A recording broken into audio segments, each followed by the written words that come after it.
আজকে নিয়ে এসেছি পার্শ্বের সর্ষের রেসিপি। এটা আপনারা দেখুন, এইটা খুব অল্প সময়ে বানানো সম্ভব। আপনারা করবেন, খাবেন, আর কেমন হলো জানাবেন।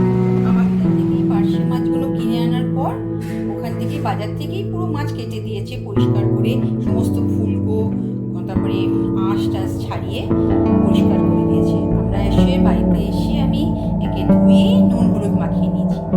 আর এই মাছটা রান্না করবার জন্য আমার দরকার হচ্ছে সর্ষে,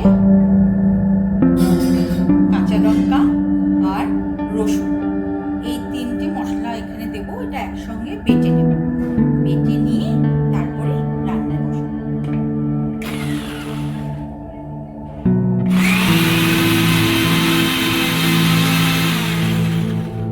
এবার ফ্রাই প্যান বসালাম, এবার তেল দিলাম ভাজার জন্য, ছেড়ে দিলাম।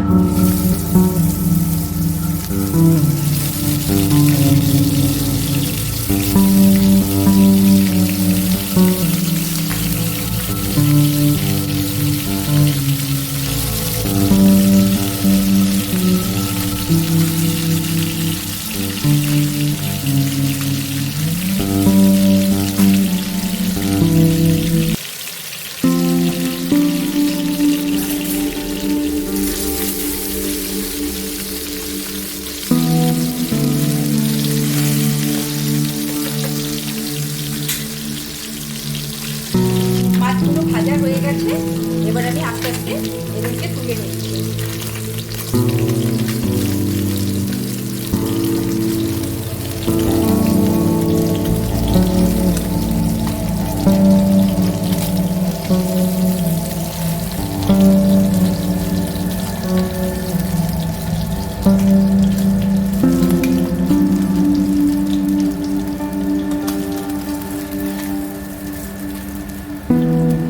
এরকম করে ভাজা, সেই সর্ষে, তারপরে কাঁচা লঙ্কা আর একটু রসুন দিয়ে, 4 কোয়া রসুন দিয়ে এই মশলাটা বাটা হয়ে গেছে, বেশ মিহি করে বেটে নিয়েছি।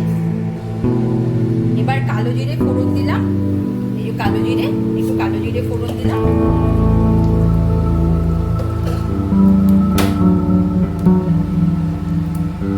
আর ওই বাটা যে মশলাটা, এটাও আস্তে আস্তে এর মধ্যে দিয়ে দেবো।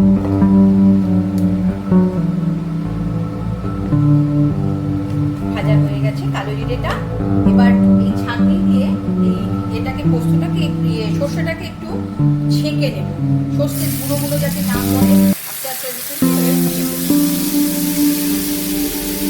জল দিয়ে দেবো এর মধ্যে।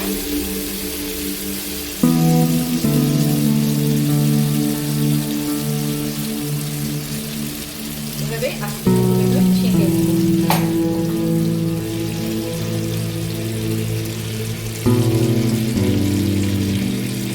তাতে এই সর্ষের কালো যে খোসাগুলো, ওইগুলো চলবে না। আর ওইগুলো যদি মুখে পড়ে খুব তেতো লাগে, সেই জন্য ওগুলো যে ছেঁকে নেওয়াই ভালো।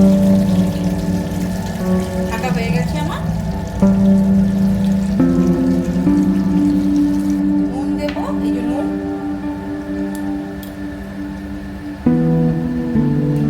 আর এগুলো এই যে সর্ষে দিলাম, তখন যেন মানে আগুনটা খুব বেশি না থাকে, সেমি করে দিলেই ভালো হবে। এবার আস্তে আস্তে নুন দিয়ে দিলাম এতে। মাছে যেহেতু নুন মাখানো ছিল, তাই খুব বেশি নুন দিলাম না। এবার হলুদ দেব,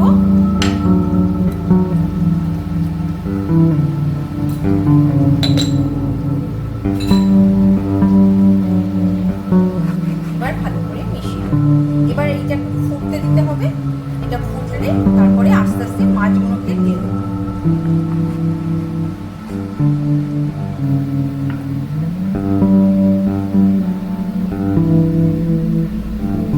আমি যে কোনো রান্নাতে একটু হালকা মিষ্টি দিই, তাই অল্প একটু চিনি দিয়ে দিলাম, যাতে স্বাদটা ভালো হয়।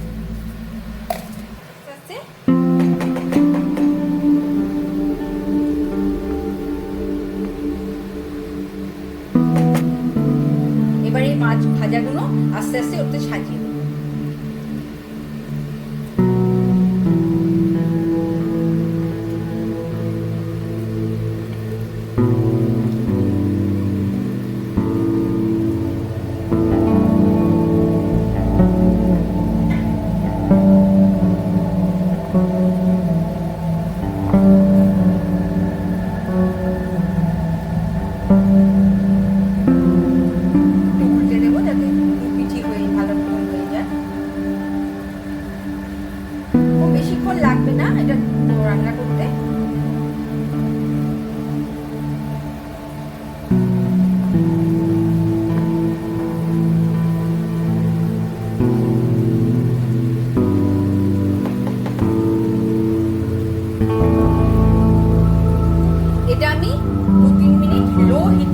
আস্তে আস্তে ফুটিয়ে নিলাম।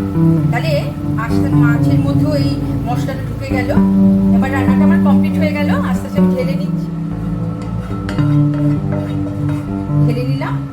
আর নামাবার পর এখানে আমি একটু এই যে ধনে পাতা কুচো করে রেখেছিলাম, এই ধনে পাতা ওপর দিয়ে একটু ছড়িয়ে দেবো। এটা একটা সুন্দর গন্ধ বেরোয়, আর এই স্মেলটাও খুব ভালো হয়। ধনে পাতার স্মেল খুব ভালো লাগে খেতে। এই যে পার্শে মাছের সর্ষে বাটা, সেই রান্নাটা করা হয়ে গেল। খুব ইজি রেসিপি, আপনারা যে কেউ খুব সহজ সময়ে এটা বানিয়ে নিতে পারেন, খুব অল্প সময়ে এটা বানিয়ে নিতে পারেন।